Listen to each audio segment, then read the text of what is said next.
Hi, Brian McWhorter here. I want to talk to you about heroes and villains. I often talk about leadership, and I find leadership to be one of those topics that is often misunderstood. I meet many people, especially managers and people in authoritative positions, that see themselves as leaders when they're really villains. They are not leaders in any way whatsoever. There are clear characteristics we expect in a leader, and they're the same ones we would see in a hero.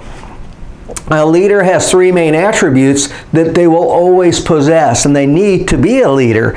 And what those are is they have a sense of purpose. They know what the goal is. They are a protector. They protect those who follow them, their team, their community, and they see themselves as a servant. They serve the group. They don't expect the group to serve them.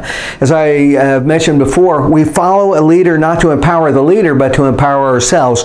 We feel protected by them, and we feel like that by contributing, we become part of something bigger than ourselves, part of an initiative, a team, a group. We feel like we belong to something.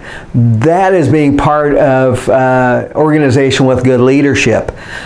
When it comes to a villain, like I said, unfortunately, I've seen a lot of real-life villains, people in leadership roles who are the opposite of that leader. And I want to give you a lens that you can look at people in authority through, so you know what you're dealing with. And I'm not saying these are bad people by any means. What I'm saying is they may have some bad values or beliefs, and if you're not careful, it's going to impact you in a negative way. Before I get into it, let me tell you a quick parable. The parable of the frog and the scorpion.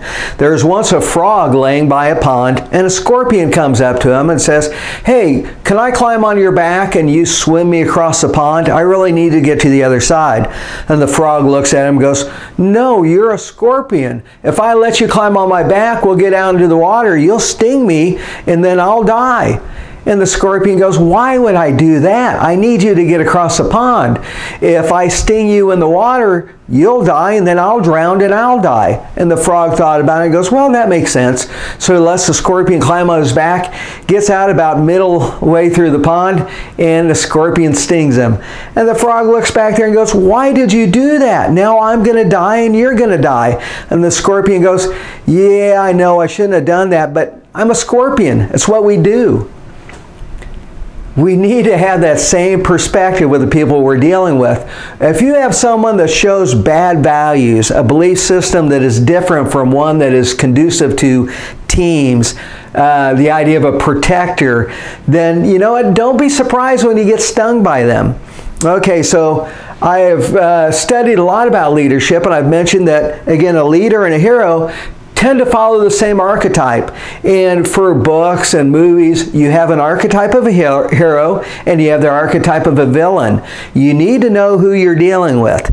So that hero, again, that leader, he's going to have a good sense of purpose. He'll know the goal. He'll be a protector, and he'll see himself as a servant. You know, the two main things that a hero is going to be saying, or a leader is going to say, are, "What can I do? How can I help?" Okay. You'll also see that they have they're going to be guided by gratitude. They have a good sense of gratitude. They appreciate the things that they possess. They have courage, and they have compassion. Compassion is love in action. It's how they use that gratitude and that courage, by being compassionate to others. Okay, now let's swing over to the villain. The villain is going to show you character traits like they might be abrasive, arrogant, cold, cruel. They might seem entitled. They might view themselves as up here and you down here. They're pretentious. They demand respect, but they don't give respect. They don't really care about your opinion, and you feel like they're always one step from throwing you under the bus. If there's a problem, you're going to get blamed for it. They'll use terms like, you know, if I go down, we all go down. Crap rolls downhill. Again, they're quick to point the finger and play the blame game. I've seen supervisors that fit that. They were always taking their people to HR and writing them up. And again, there was no sense of protection, and it created a horrible environment. So again, the purpose of this video is I want you to know who you're dealing with. You might be dealing with someone that shows all the attributes of a villain, but they're demanding that you see them as a leader. They're not a leader. Again, you need to protect yourself because they're not going to protect you.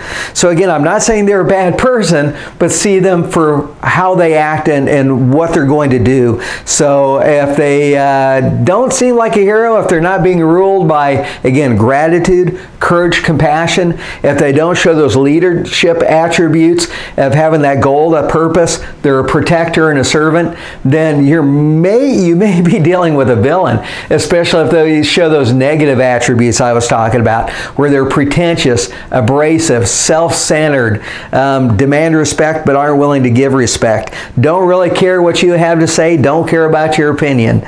Again, those are villains. Just know what you're dealing with. If you've got a scorpion, don't be surprised if you get stung. My advice is, protect yourself.